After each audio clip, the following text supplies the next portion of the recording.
Nadreen, आप देख रहे हैं क्राइम टाइम न्यूज। मैं हूं आपका दोस्त Khaitar Khan, bureau chief crime time news. हर तरह की खबर से जुड़े रहने के लिए हमारे चैनल को लाइक करें, सब्सक्राइब करें और देखते रहिए क्राइम टाइम न्यूज।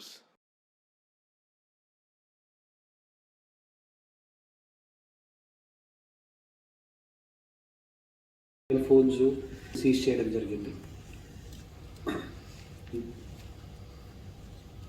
లాస్ట్ 2 డేస్లో గత 2 రోజుల్లోనే వీళ్ళ దగ్గర మేము దొరికినటువంటి బ్యాంక్ అకౌంట్స్లో ఇప్పటివరకు 41 కోట్లని ఫ్రీజ్ చేయగలిగినాము. రెండో కేసులో వీళ్ళు వేరియస్ వెబ్సైట్స్ ద్వారా కలెక్ట్ చేస్తూ విక్టిమ్స్ని లూర్ చేసి వాళ్ళని డిఫ్రాడ్ చేయడం జరుగుతుంది.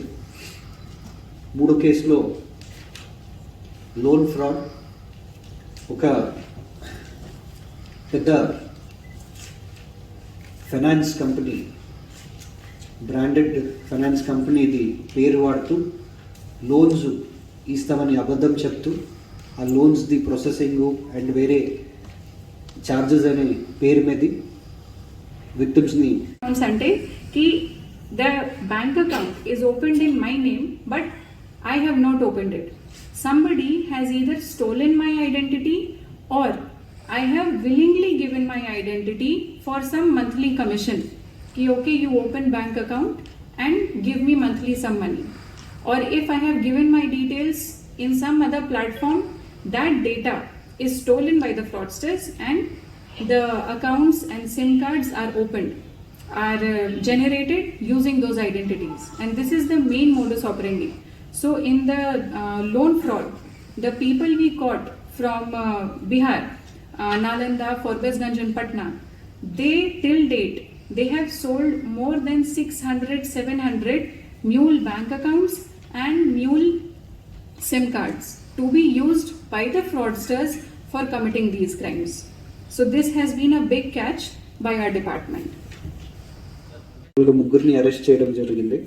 దాంట్లో ఆ కేసులో ఒక 17 debit cards, 3 bank passbooks, 4 mobile phones and ఒక పెద్ద కంపెనీది పేరు వాళ్ళు వాడుతూ ఫేక్గా క్రియేట్ చేసినటువంటి లోన్ ఆఫర్ లెటర్స్, కన్ఫర్మేషన్ లెటర్స్ని సీజ్ చేయడం జరిగింది. అదేవిధంగా ఈ జాబ్ ఫ్రాడ్ కేసులో 6 ఢిల్లీ నుంచి అరెస్ట్ చేయడం జరిగింది. దీంట్లో 15 మొబైల్ ఫోన్స్, ఒక ల్యాప్టాప్, ఒక ప్రింటరు, 3 డెబిట్ కార్డ్స్ని సీజ్ చేయడం జరిగింది. అదేవిధంగా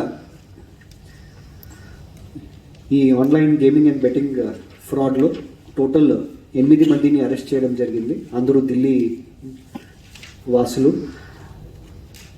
వాళ్ళ దగ్గర 193 మొబైల్ ఫోన్స్ని, 21 laptops, then 21 POS machines, 416 cheque books, 233 debit కార్డ్స్ని సీజ్ చేయడం జరిగింది. ఈ సీజ్ చేసినటువంటి చెక్ బుక్స్ అండ్ డెబిట్ కార్డ్స్లో 41 కోట్ల రూపాయలని, 41 crore రూపీస్ని మేము బ్యాంక్ అకౌంట్స్లో ఫ్రీజ్ చేయడం జరిగింది. చెప్పినట్లు మనకి సైబర్ నేరాలు పెరుగుతున్నాయి. దీంట్లో ప్రజలందరూ తీసుకోవాల్సినటువంటి జాగ్రత్తలు ఏంటంటే, వాళ్ళు తమ పర్సనల్ డేటా కానివ్వండి, ఇన్ఫర్మేషన్ని కానివ్వండి, ఎక్కడికైనా లేకపోతే ఏదైనా స్థలాల్లో అది షేర్ చేస్తున్నప్పుడు వాళ్ళు చాలా జాగ్రత్త తీసుకోవాలి. అనవసరంగా ఏదైనా గిఫ్ట్స్ కోసము లేకపోతే ఏదైనా ఆఫర్ కోసము అన్నప్పుడు వాళ్ళది పర్సనల్ డేటాని షేర్ చేయకండి. వాళ్ళ దానికి జాగ్రత్త తీసుకోవాలి. అదేవిధంగా కొన్ని సర్వీసెస్ని వాళ్ళు కొంటున్నప్పుడు కొన్ని కంపెనీలు ఈ ఐడెంటిటీ కార్డ్స్ని, తర్వాత వాళ్ళ బ్యాంక్స్కి ఆర్ వాళ్ళది పేమెంట్ వ్యాలెట్స్ ఆర్ UPIకి సంబంధించినటువంటి కొన్ని డేటాని వాళ్ళు అడుగుతారు. ఆ సందర్భాల్లో కూడా ప్రజలందరూ చాలా జాగ్రత్తగా అవసరం ఉన్న చోట్ల మాత్రమే అటువంటి వాళ్ళకి సంబంధించినటువంటి ఫైనాన్షియల్ ఆర్ పర్సనల్ ఇన్ఫర్మేషన్ ఏముంటుంది దాన్ని ఇవ్వాలని మేము కోరుతున్నాము. అదేవిధంగా మనకి department of టెలికమ్యూనికేషన్లో టాఫ్కాప్ TAFCOP telecom fraud అనాలిటిక్స్ది ఒక వెబ్సైట్ ఉంది. ఆ వెబ్సైట్లో